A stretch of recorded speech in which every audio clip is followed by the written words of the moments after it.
Hello students, today we are going to learn about the topic seed dispersal. In our earlier lesson, we have studied about the reproduction in plants. See, a plant giving rise to a new plant, how does it take place? This is by the process of reproduction. We have seen two different modes of reproduction. Reproduction by sexual methods and reproduction by asexual methods. So, reproduction by sexual mode is by the flower is the reproductive part of the plant. See, this flower is going to develop into fruit, and in the fruit you find seeds. These seeds give rise to a new plant again. By asexual mode, that is by vegetative parts, that is root, stem and leaf giving rise to a new plant, that is by asexual mode of reproduction. And now we are going to see the fruit contains different seeds of different shapes, sizes, yes, color. So, how this has been developing into a new plant, how they are being placed from one place to another place, how they are moving and developing into a new plant, that is nothing but seed dispersal. So, how do we define seed dispersal, children? See, seeds are moving from one place to another place to give rise to a new plant. So, these are done by different agents. So, these are agents of seed dispersal. Now, we will see them. See, first one, dispersal. The seeds are dispersed through wind. See, some of the seeds, they are very light in weight, hairy. They will move from one place to another place when there is the wind, or along the air they will be moving from one place to another place, and they will get deposited in the soil and they germinate and give rise to a new plant. For example, like milkweed and maple, etc.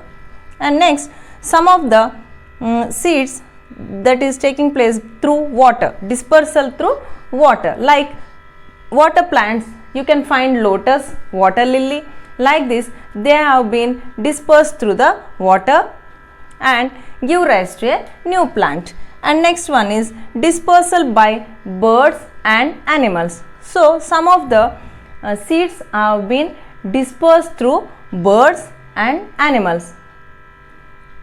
Like the birds and animals, they are going to eat the fruits, fleshy fruits, and animals graze grass.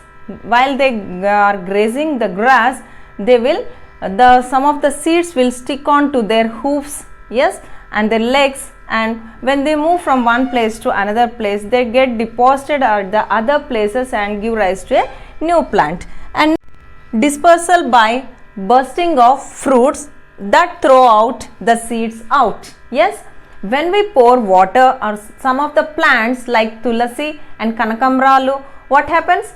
Bendi also, when we sprinkle the water on the plant, automatically the fruit is going to burst open like this and the seeds will be falling on the ground, and sometimes they germinate and give rise to a new plant.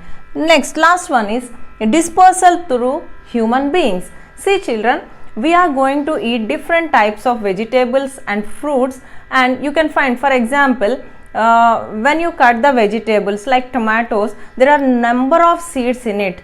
Your mother is going to put that, when after cutting it, some of the seeds will be thrown on the ground. They will develop into new plants. Like this, we eat so many different type of fruits and we throw the seeds here and there. They give rise to a new plant. See, plants, they produce when you observe different fruits, some of the fruits they have only a single seed, and some of the fruits and vegetables there are many seeds in it.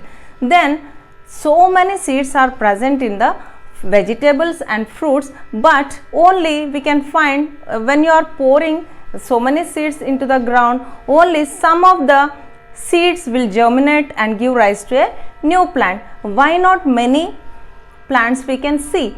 What is the reason behind it? Only we can see some of the seeds developing or germinating into new plants.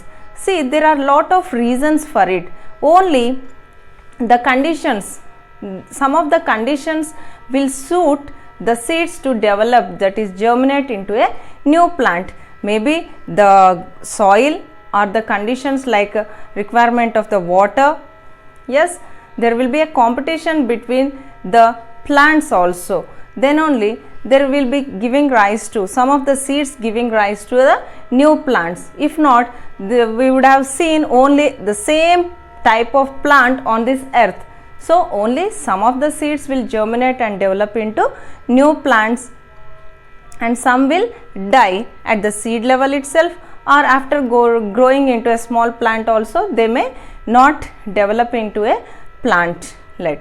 So this might be the reason for all the seeds not developing into the new plant. So by this way the seeds giving rise to a new plant. So this is a mechanism how the seeds are dispersed and new plants have been generated.